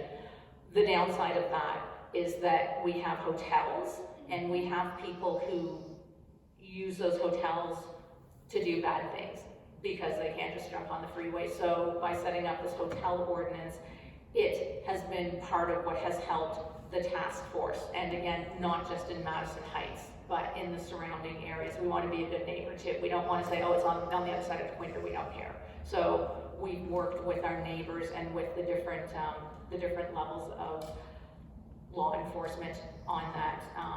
So I just did want to mention that as well. And then we, our police chief is in regular contact with other law enforcement officers, and we had, I don't remember if it was a hotel bust or what, back in February, and I had, before it was made public, I had a few law enforcement officers from outside the community send me messages saying, great job. I'm like, how do you know about that? Like, we don't know about it. Like, how do you know about this? So we have a really good reputation. Our officers have a really good, and our department has a really good reputation outside of the city, and that is in large part because Chief Haynes does do this work, and I also am in regular contact with the Attorney General's office and with Sheriff Bouchard, just making sure that everything's in line. And one of the things we've talked about, I've talked with both of them about, is some kind of pilot project that I can't get into details with because everyone's still figuring out the, what the specifics are, but, whatever we can do, if we can do something and it works here, then we can take it to our neighbors, and we all benefit. But for residents who want to get involved in crime reduction, I've got 2 suggestions. One is talk to your neighbors about setting up a neighborhood watch. It's something that we did like 10 years ago, and even though we don't have a formal neighborhood watch, just by going through that process, we really got to know each other, and we keep an eye out. So it's just, you probably do a lot of these things already. You recognize that car belongs to the guy in the greenhouse, it's his mother. You probably don't know the specifics, but you do realize what is and isn't out of place. So just, you can formalize it by doing neighborhood watch. And the other is, a couple of months ago, I think at the start of the summer, I reviewed the Crime Commission, and we started that. They've had, I want to say, 3 meetings to date, and they have subcommittees. All of our boards and commissions have, or most of our boards and commissions have subcommittees, so even if you're not on one of the boards, you can say, you know what, I'm interested in what I can do to help reduce crime. Maybe I can join the subcommittee of such and such. So, thank you for letting me clarify those things. Oh, you have another question? Okay. Another question. And we got a couple lifelong residents here. One of the things that I like is I've lived around the country, several different places. And Baltimore, I lived in Baltimore. Baltimore is known for its crab cakes and Orioles and Colts football team. I spent time in York, Pennsylvania, that's known for barbells, peppermint patties, and the bread and butter pickles. Did you go to Hershey from there too? Yes. What is Madison Heights known for? Okay, so I'm from Toronto. I moved here 17 years ago. Do you want to have one of the lifelong residents answer that? Well, from your Okay. the mayor, No, what would you that's say fine. what is the thing that Madison Heights is known for? Okay, so I think it depends who you're talking to. I was talking to someone who does climbing when I was out of state in Minnesota, and I said, oh, we're from Madison Heights, and they said, oh, Planet Rock. So, they knew Planet Rock, which is and if you don't do climbing, you might not know that. That's on 13 Mile by Costco. A lot of people know us because we have all the big boxes. We have the Costco, the Muir, Target, so we have a lot of big box stores. We're known because we have the nature center. We have so many parks. People will come and go to our nature center. And I've had, I don't know how many people in the last couple of weeks ask me, why aren't we doing the Halloween event at the nature center this year? And I'm like, that's not me, that's the county. I don't know why they're not doing it. But people will come to go to our nature center. And they'll come to our events there. They come to our water park, which is again a county water park, which was open this year. Last year was closed because of COVID. So they come here to do events. They come to our tree lighting with Santa this year. We weren't able to do it because of the COVID restrictions, and Councilman Bliss was able to, and I were able to work with the city, and we were able to get a drive-through Santa. I think Councilman Bliss was handing out candy or snowmen, or I don't know, he was doing something. He was pretending he was Santa. Well, not pretending he was being Santa. Santa's real. He was standing there, handing out like Santa would, because I was standing with Santa, the real Santa. No, I was with the real Santa. Oh, you were the real. Yeah, I was with the real Santa. Madison giving things. What else are we known for? I mean, to me, it's the parks and it's the community. That's what people say to me. Interesting thing that we're also known for is the leaf vacuum. I did not realize this, but when I was talking to other people, maybe this time last year, but a couple weeks later, just as people are starting to rake their leaves and people who are complaining about bagging their leaves, and I'm like, just stick them out on the road and the vacuum will come and get it. Don't know what the technical term is, but I call it the leaf vacuum. That thing is great.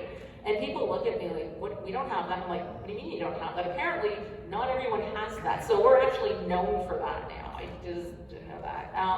So just really, to me, it's the sense of community. Like I said, for me personally, I didn't know anything about Madison Heights when I started coming here and people said, where are you going? I said, I'm going to the suburb of Detroit.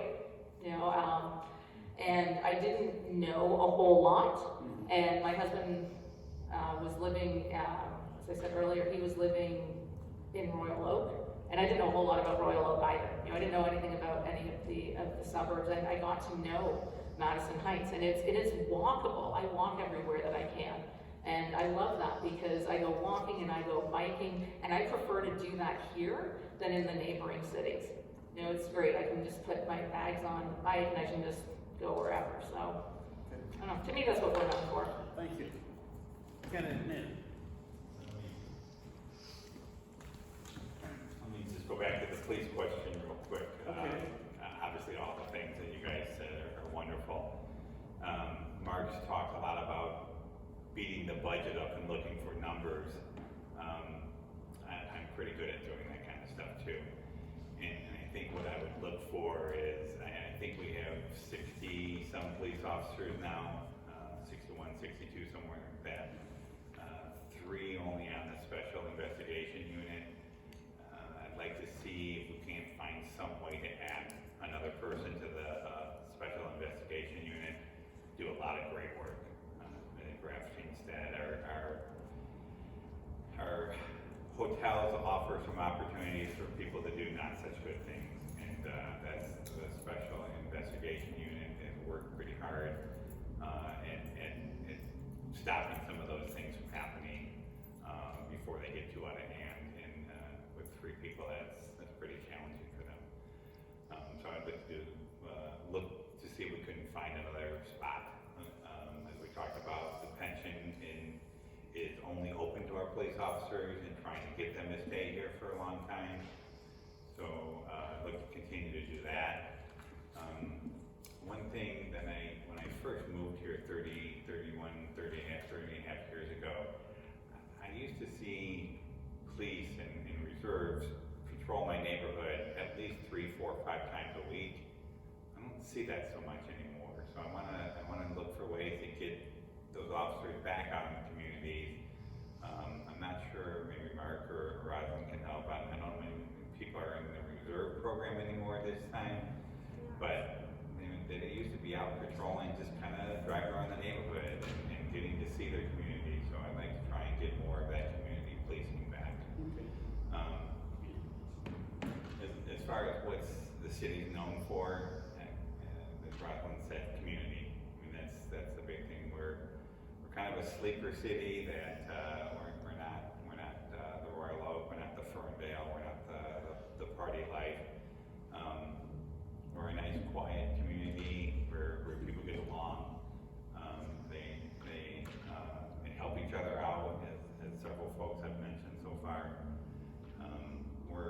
We have some interesting things that we do here where Quinn can talk a little bit more about stuff that the HREC has done to bring the community together and get some of those unique events here.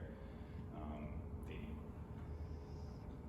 arts, all the stuff we've done with the arts and our murals and the trail tunes, just bringing the community together. We have 11, 12, 13 parks in the city, I think. I'm very ashamed to say that I've lived here for 30 years, and several of these parks I didn't even know about. I've learned more about them lately. I want to bring people out to those parks. We've been able to make some investments in those parks, put some equipment in, brought them a little bit up to the modern area, and did a lot of work with ADA stuff in some of those parks. So now let's bring people out to them.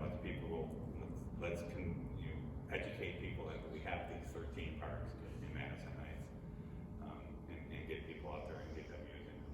So Candy, what would be the main thing that you say to highlight Madison Heights? What Madison Heights meant to you? What's the main thing that Madison Heights stands for? And I think because I've been so involved with youth activities and stuff, it's to me, I love the baseball program that we have, the youth baseball program that we have. The numbers are down, but that's kids have a lot of other things to do now. So I'm trying to work to get those numbers back up. That's been a mainstay for that's how I got involved in this city. I moved here, signed my kids up to play baseball, and didn't get a call back from one of their coaches, and I volunteered. They were looking for a coach. One of my sons got his call back right away. I started working with the Little League baseball program, and I've been doing that for almost 28 years now. Okay. So, I love love that community of getting the people out, and I love giving the kids stuff to do outside of sitting in front of the TVs. Ken and Bliss, I want to, because you're a lifelong, you said fourth generation, fifth generation. So I'm the third generation. My kids are the fourth generation growing up in Madison Heights. And I think every answer was really good. I think we're missing the food. The food in Madison Heights is incredible. If you talk to somebody outside of our city, they're gonna. My church knows that I like food. Yes. Oh, yeah. International cuisine. International cuisine. We have over 200 Asian American owned businesses in the city of Madison Heights, which is incredible, by the way. We are a melting pot of different cultures, different cuisines, and that's something that the majority of folks outside of the city, that's what they're going to know Madison Heights for, unless they love our dog park or the water park or something like that. But the thing that if you've lived here for even a decade, you're going to start to know Madison Heights for is the community. In a city of 31,000 people, this feels a heck of a lot like a small town when you live here a little bit. When my kids went to school, they went to grade school down the street from my house, one of the Lanford elementary schools, and when they went into school, my kid's principal was my 5th grade teacher. That's the type of city that we live in. Right now, my daughter's in middle school, at Page Middle School. There are a couple teachers that I went to high school with that are working at the school. There are a couple of teachers that either I had or my cousin had, and that's the type of thing. Like when I go to Muir, Muir's kind of like the off-limit zone for me if I want to get home fast.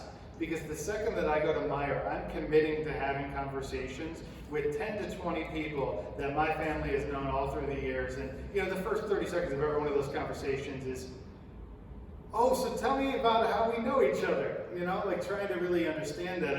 I was at Muir the other day, and I was talking to a gentleman. I raked his leaves when I was 13 years old. And he was so enthusiastic, telling me about how he wrote me in, and he's so thankful. He's like, you were such a good kid back then. And I'm like, I'm so glad I made an impression 20 years ago. Thank you, thank you for the vote and everything. But that's Madison Heights, and for anybody who's lived here any length of time, as you build those relationships, as Mr. Wright said, like being able to say, like, oh, well, that's Rosalind, she's the mayor. Or that's Brian, like he was the mayor, now he's the judge. Like this is the type of community where you actually know those people. You know the police officer, you know the chief who lives in the neighborhood, you know. That's the type of community that Madison Heights is.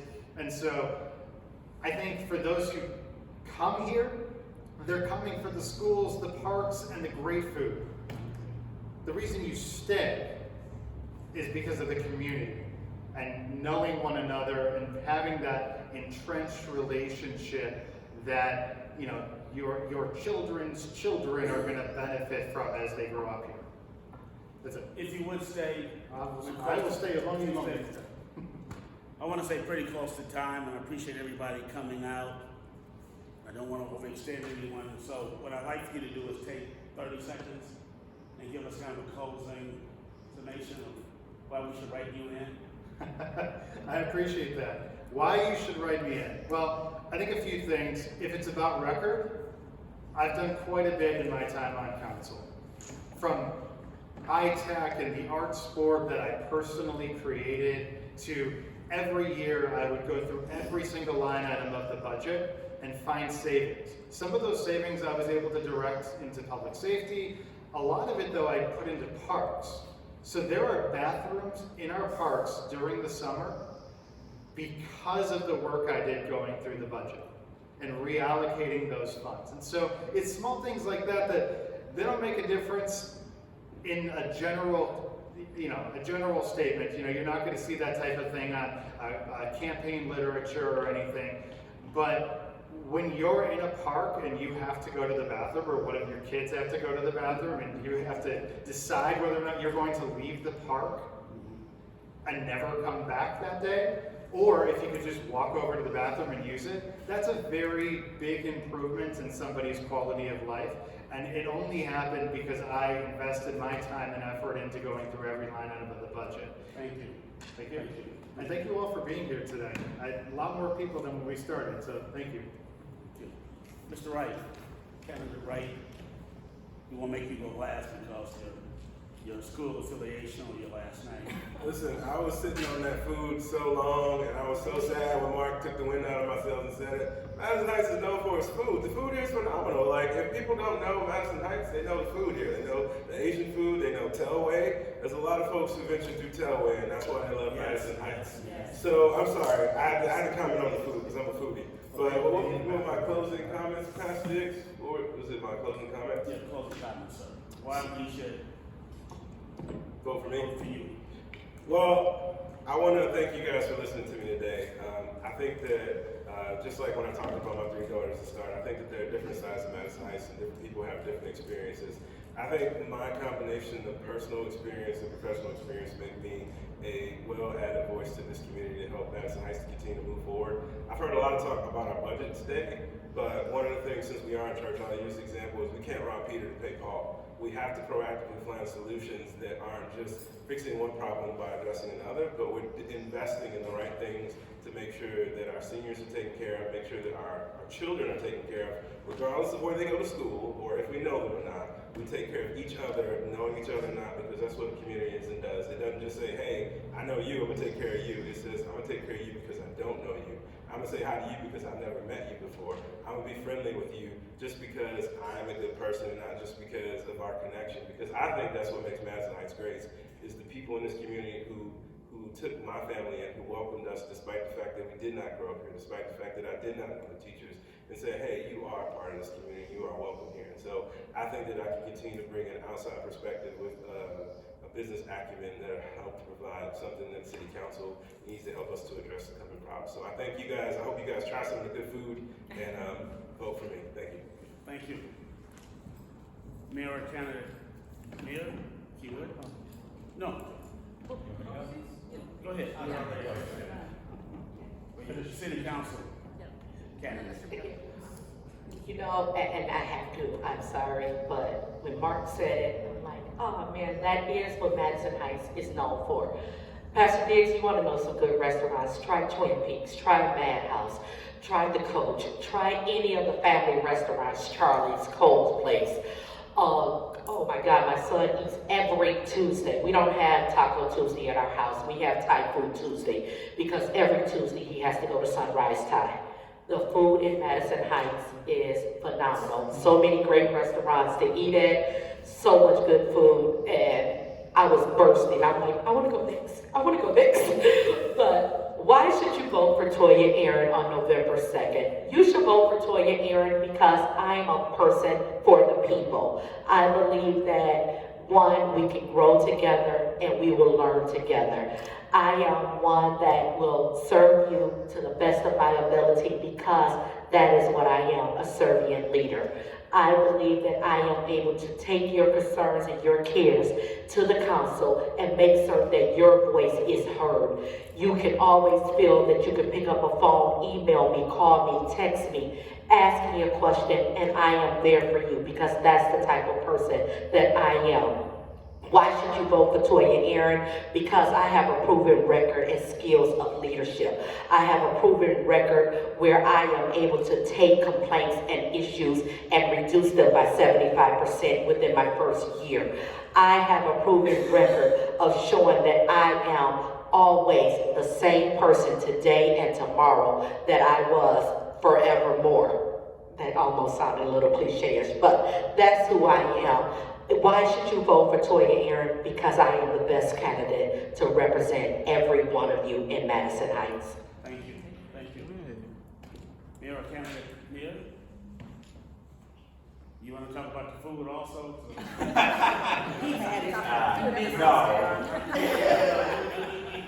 No, because that's pretty obvious. Yeah, we And it's pretty obvious I've sampled all the food here in Madison Heights. But if you have a different place you want to lift up, I've got a list going of noted places. So, just to wrap up, again, thank you all for joining us today. It's awesome, these events. I love them. Why vote for me? Because I'm a number cruncher. I'm going to help strut that, look at that budget and figure out ways that we can, utilize funds a little differently, make sure we're giving our police officers the support that they need, making sure we're giving our seniors the support they need. I love crunching numbers, so I love trying to find those things and understanding, where the money's being spent and where it should be spent. I've got years and years of volunteer service in this city. I want to keep giving back to the city. I've dealt with the youth in the city for many, many, many, many years. I want to take that to the next level and look out for all of the citizens here. Reverend said I'm getting to that senior age, so I'm going to start looking out, make sure we're looking out for those folks and keep this place a city where those folks want to continue to live and are able to continue to live. I'm a common sense kind of guy, and I'll make sure that we're doing the right thing for all of the citizens here of Madison Heights and keep giving back. Thank you. Appreciate your time. Ma'am? I started it and I'm closing it. I'm big on protocol, so it's not, I like the mayor to start, I like the mayor Okay, to well, finish. thank you. I appreciate it, thank you. Just want to say, thank you everybody for coming out again and doing this. Thank you to the candidates who did come out today, and to Deliza and to Pastor for setting this up, and to all of you who have sat through this and for those of you who are here today giving us questions, we appreciate that. I hope I speak for all of us when I say, when we're done this in a minute, please come up. If you have any questions, you can ask me directly. So I hope I speak for all of us when I say that. Sorry if I overstep. I think the reason that I would ask you to vote for me so that I can continue as mayor is because we're two reasons. One, because we're finally coming out of a crisis. Let's be real. For the last year and a half, the whole world, not just the city, we've been in crisis mode, and we're coming out of that. There are things that I wanted to do that I haven't been able to because we've been in crisis and because we've been in the pandemic. And so just things that we've got the ball rolling on, I've been able to get things started, things that have been delayed because bureaucracy is slow, especially when you're in COVID. Just the work that myself and others have been working on. I just want to continue moving forward with that. I want to continue being able to use the skills and the resources that I have from being, a chartered financial analyst and an economist, so I think in numbers. But then I've also taken a lot of courses over the last 4 years, things that have to do with municipal finance, road finance, things with the environment. So, what can we do to help with the water runoff? Does everybody else panic when there's a bit of water out there?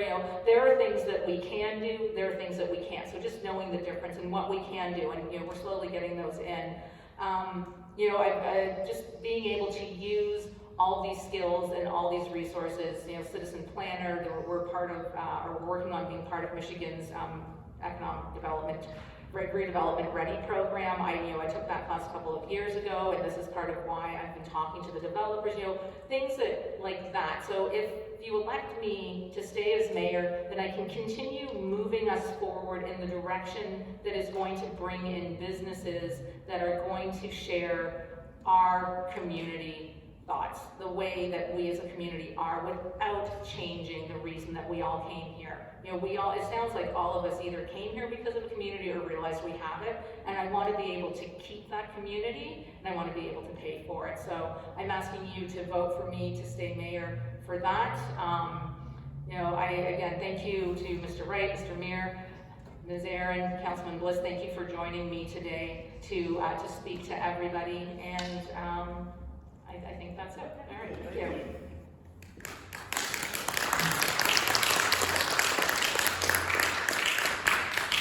I hate to tell the pastor this.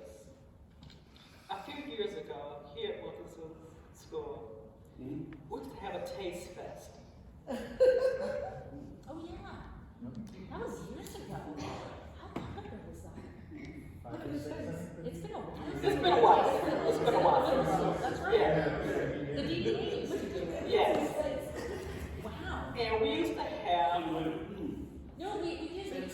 we had a taste fest here. It was What's a taste It was test? like the taste of the world. all the restaurants in Madison Heights I remember that. brought their food in, and people could have samples of their food. Taste test. It was a taste It was fest. the taste of the world. Yes, That's because right. we have such a variety of restaurants here. And that stopped because of the COVID? Well, it was a little more than that. Yeah, there was a trail off in attendance and the DDA stopped Yeah. putting that together. I think they needed a bigger venue. Yes, they did, because I was amazed of how many restaurants we had here in the city. And not just the restaurant, everybody knows everybody has a Coney Island. But the quality of the food that they brought to the Taste Fest was phenomenal. And people came out in You need a big droves. facility. I'm sorry. We need a bigger facility. Yeah. Big facility. But I would like to Indoor, thank, outdoor? it was indoors, It was indoors, okay. Civic Center Park. yeah. Anytime? I'm gonna kill him. I'm. Well, I should have said that before. But I would like to thank everyone for coming out. Wait, go back to this taste test. See, I told you. I like that idea. We'll work on something Okay, later. it's, if I can throw See, that out there. he has a contract mind when it comes to food. I get it. And I haven't eaten it. He's gonna create his own Grubhub tonight. Right, right. No, I'm just, Kenny, that'd be a beautiful thing. I mean, Yeah. It was very nice. But I would like to thank Mayor Grasky, and also I have to thank Mayor Hartwell, the former mayor, for allowing me to sit on multiple committees that have served the city. And this is why I won't run for any elected positions, because why we have so many people here that's highly qualified. I like being behind the scenes and have put things together and have the community and everything locked together to work and to serve. And I think that has been my calling for the past 8, 9 years, I guess. But I just want to thank everybody for coming out and taking the time out to listen to each other and speak about what they like about the city. And there's so many things here that the city has to offer. And I would like for people to sometime take a drive through Madison Heights, the residents, because we have pockets of great neighborhoods. We have older homes. We have new construction complex going on, new construction communities. And Madison Heights does have a lot to offer. And this is a city of not just progress, but a city of great growth. Because over the past almost 20 years, I've seen the great boom that has been here.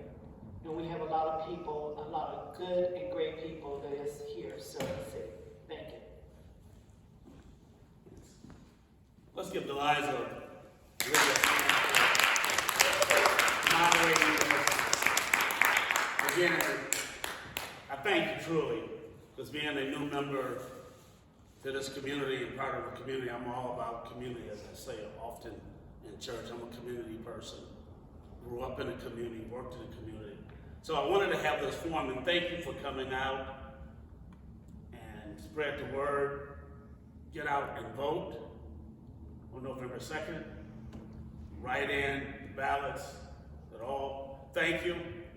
Go now in peace and in comfort, and let's work on this Taste Fest.